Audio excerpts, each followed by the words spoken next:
여러분 안녕하십니까? 7월 11일 수요일 UBC 프라임 뉴스입니다. 과학조사 목적의 포경을 밀어붙일 태세였던 농림수산식품부가 당초 계획을 처리할 수 있다며 한발 물러난 입장을 밝혔습니다. 환경단체는 환영했지만 포경 재개를 기대했던 남구와 장생포 주민들은 반발 조짐을 보이고 있습니다. 이정환 기자가 보도합니다. 우리나라 연안의 고래를 조사할 수 있는 적절한 방법이 있다면 과학조사 목적의 포경 계획을 철회할 수도 있다. 농식품부 강준석 원양협력관이 정부 과천청사에서 브리핑을 통해 한 말입니다. 그는 또 과학조사 포경 계획서를 IWC 과학위원회에 제출하기로 하더라도 과학조사 시행 여부는 과학위원회의 권고를 존중해 결정하겠다고도 했습니다. 지난 5일 포경 재개 방침을 밝히면서 다른 나라의 승인을 받는 일은 없을 거라던 입장과는 완전 딴판입니다. 나아가 내년 2월 전문가 초청 워크숍이나 과학위원회에서 다른 조사 방법을 제시하면 이를 검토할 수도 있다고도 덧붙였습니다. UBC와의 전화 통화에서도 과학조사 목적의 포경을 다른 방법으로 대체할 수 있다고 말했습니다. 우리가 원하는 데이터나 자료가 수집이 될 수 있다고 한다면 그것도 대체를 할 수 있다는 얘기죠.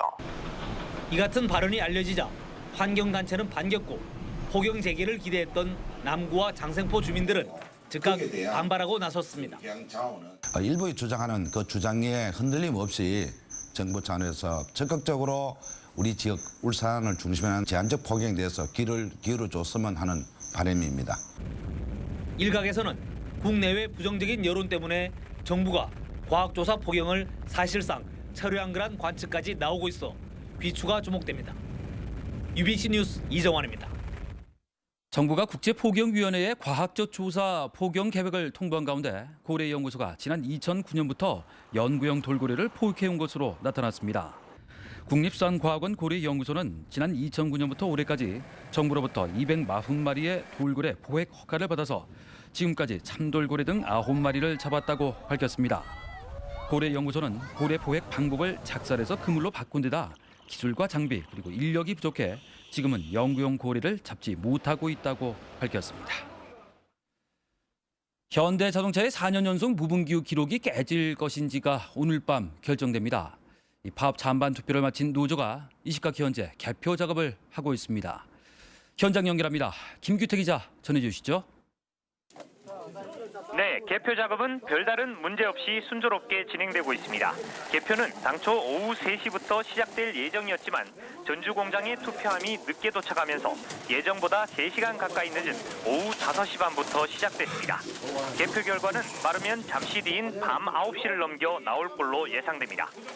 현대자동차 노조는 어제와 오늘 이틀 동안 전체 조합원 4만 4천여 명을 대상으로 실시한 찬반 투표에 91%인 4만 800여 명이 참여했다고 밝혔습니다. 이런 가운데 오늘 오전 울산 공장의 한 투표소에서는 기표소를 따로 두지 않고 다른 사람이 보는 앞에서 공개 투표를 하도록 해 논란을 빚었습니다. 조합원들의 항의가 잇따르자 결국 노조 측은 해당 투표소만 재투표하도록 하는 소동을 빚기도 했습니다. 한편 이번 투표 결과에 노사 모두 촉각을 곤두세우고 있는데요. 가결될 경우 지난 2008년 이후 이어진 무분규 행진은 깨지고 4년 만에 다시 파업에 들어가게 됩니다. 임금협상 결렬로 실시한 역대 파업 찬반 투표에서 부결된 전례가 없어 이번에도 파업 가결 쪽에 무게가 실리고 있습니다. 이렇게 되면 주간조 근로자는 13일 오후 1시부터 야간조는 14일 새벽 2시부터 4시간씩 부분 파업을 벌이게 됩니다. 현대차 노사는 지난 5월 10일 상견례를 시작으로 모두 9차례에 걸쳐 임금 협상을 진행했지만 합의점을 찾지 못했습니다. 노조는 내일 회사 측과 실무 협의를 한 뒤 16일 쟁의 대책위원회를 열어 교섭 재개 여부를 결정한다는 계획입니다. 지금까지 현대자동차 울산 공장에서 UBC 뉴스 김규태입니다. 직원 22명이 구속된 납품 비리 사건에다 원전 반대 운동까지 요즘 한국수력 원자력이 내후 외환에 시달리고 있습니다. 이다루 기자가 보도합니다. 부산 기장군 장안읍 주민들이 설명회장을 점거한 채 재가동 승인이 난 고리 1호기를 다시 점검하라고 요구했습니다.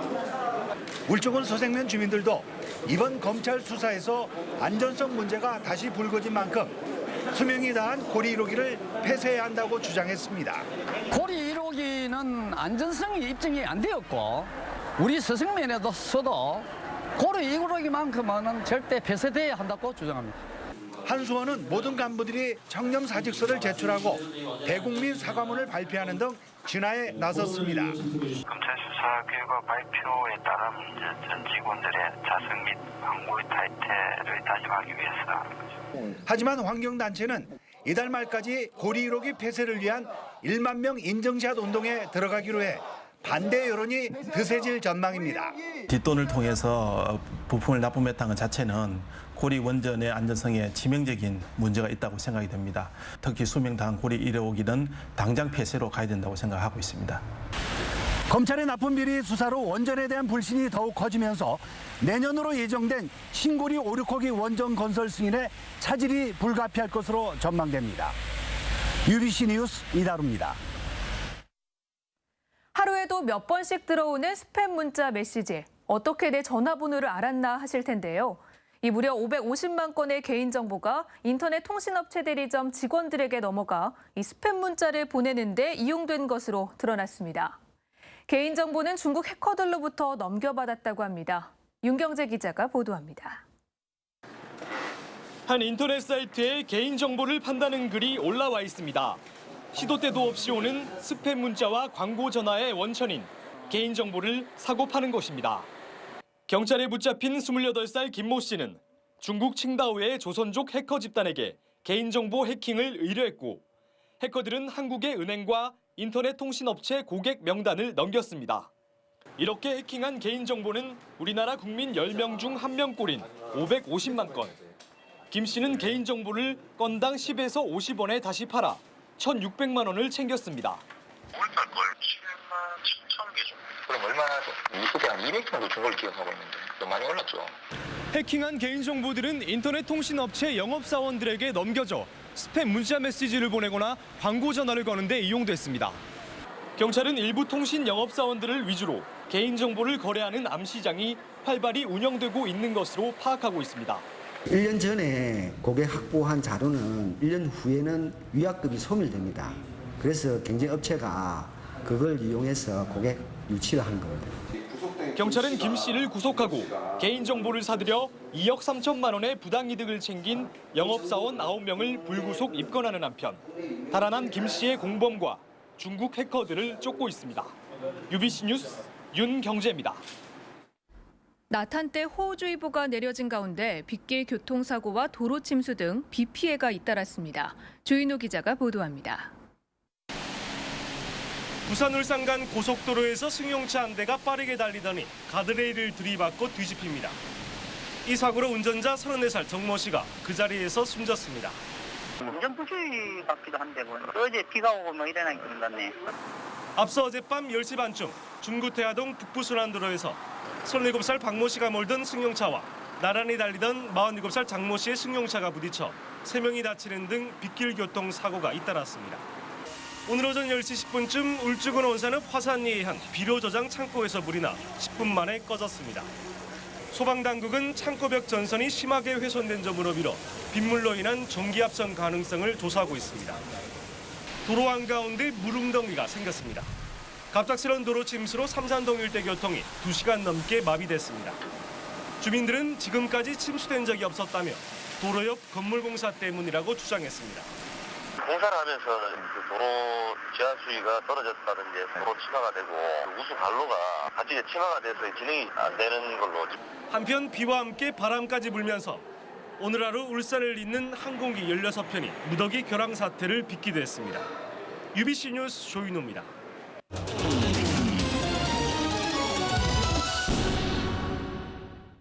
울산시는 국립산업기술박물관 유치 등 지역 현안 7개 사업을 연말 대선 공약에 포함시키기로 했습니다.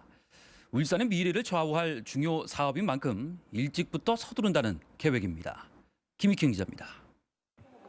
건립비 1조 원대로 울산박물관의 20배가량인 산업기술박물관의 입지는 서울 용산이 유력한 것으로 전해졌습니다. 울산시는 그러나 내년에 새 정부 출범 이후 구체적 방안이 나올 것으로 보고 지역 정치권과 협조해 울산 유치를 대선 공약으로 반영시킨다는 방침입니다. 부족한 지역의 R&D 기관 확충을 위해 울산과기대를 울산과기원으로 전환하는 문제도 대선 공약에 넣을 계획입니다. 이 밖에 원자력 첨단기술 융합산업특구와 그린카 실증단지, 동북아 오일허브 등도 대선 공약 추진 대상에 포함됐습니다. 울산의 새로운 도약을 위해서는 새로운 성장 동력 산업과 또 대형 SOC 사업과 같은 큰 현안들이 있습니다만 이러한 현안들을 대선 공약화시킴으로써 사업을 원활히 추진하고자 합니다. 앞으로 20년간 추진할 원자력 첨단기술 융합산업특구는 1조 2천억 원, 2016년까지 진행할 그린카 실증단지는 1,240억 원이 투입되는 등 대부분 1,000억 원 이상 들어가는 대형 사업입니다. 울산시는 서둘러 각 정당과 대선 후보들에게 공약으로 채택해 줄 것을 요청할 계획입니다. 이번에 채택된 7대 사업은 모두 울산의 미래를 좌우할 중요 사업인 만큼 얼마나 공약으로 채택되고 또 실천될지에 울산시가 촉각을 곤두세우고 있습니다. UBC 뉴스 김익현입니다.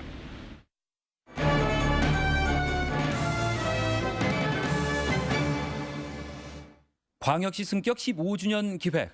오늘은 교육 분야입니다. 이 교육계는 국립대 유치 같은 성과도 있었지만 교육감들의 중도 낙마하면서 가장 낙후된 분야로 꼽힙니다. 이영남 기자가 보도합니다. 울산이 광역시로 승격되던 해 태어난 광역둥이들. 어느덧 중학교 3학년으로 성장했습니다. 1997년도 7월 4일에 태어났습니다. 15년 뒤에는 울산이 경제적으로나 문화적으로 지금보다 더 발전하면 좋겠습니다. 1997년 울산교육청도 광역교육청으로 자치권을 갖고 큰 도약의 기회를 맞았습니다. 초중 고등학생 수는 15년 전보다 2만여 명이 줄었지만 교원 수는 11,000여 명으로 늘어났습니다. 국립인 울산과학기술대학교가 설립됐고 과학고와 외국어고 등 특목고가 신설됐고 고교 평준화도 도입됐습니다. 하지만 교육 분야는 광역시 승격 이후 지난 15년 동안 가장 발전이 더딘 분야 가운데 하나로 꼽히고 있습니다. 가장 큰 문제는 수장의 잦은 교체. 광역시 승격 이후 6명의 교육감 중에 4년 임기를 마친 사람은 최만규 교육감이 유일하고 교육감들의 총 재임 기간은 10년도 채 되지 않습니다. 교육감이 사실은 자리를 제대로 임기를 채우지 못하고 정책들이 제대로 자꾸 왔다 갔다 하는 바람에 아이들이 좀 혼란스러워하는 부분도 있고요. 그나마 김상만, 김봉만 교육감 체제에서 안정기에 접어든 울산 교육 정책은 이제 전국 평균 수준입니다. 앞으로 2년간 우리 학생들의 인성교육을 더 강화하고 그리고 전국 상위 수준에 있는 학생들의 실력을 그대로 유지하기 위해서 아이들에게 꿈과 희망을 줄 수 있는 그러한 교육체제를 만들어 나가는 이런 어떤 일반적이고 큰 원칙들을 우리들이 한번 논의해보는 자리가 필요하지 않을까 싶습니다. 낙후된 울산 교육의 성장을 위해 교육청과 자치단체, 시민단체 모두가 힘을 모아야 할 때입니다. UBC 뉴스 이영남입니다.